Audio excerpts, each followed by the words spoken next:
un pays où il n'est pas nécessaire de passer à l'acte pour être condamnable, mais simplement d'en avoir l'idée.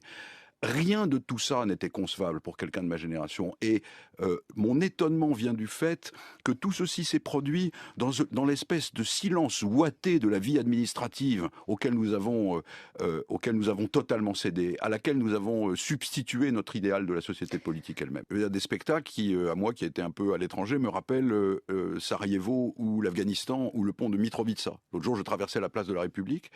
Et je vois, pour encadrer 200 gars qui manifestaient contre la mort d'un jeune à Nantes, Steve 300, Mayakanisso. voilà, 300 gendarmes mobiles ou CRS, pourvus d'une arme qui est le fusil d'assaut de la Bundeswehr, qui tire des balles à la vitesse de 900 mètres secondes avec un calibre de 5,62 mm, 750 coups par minute en rafale ou à coup par coup. Et en voyant ça, qui m'a sauté à la figure, je me suis dit, mais dans quel état vit-on où le gouvernement considère que son propre peuple est un adversaire de type militaire?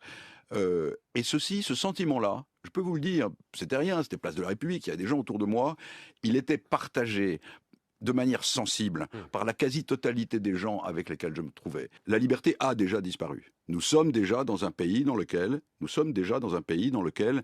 nous ne sommes pas totalement libres de publier ce que nous voulons, un pays dans lequel nous ne sommes pas totalement libres de manifester, sauf à être contrôlés avant la manifestation par des représentants du parquet. Donc déjà, je pense qu'il faut poser en principe, même au prix d'affrontements, même au prix de choses difficiles, même au prix de choses qui nous blessent, le fait que le gouvernement ne doit pas avoir la possibilité de choisir ses propres manifestants dans la rue.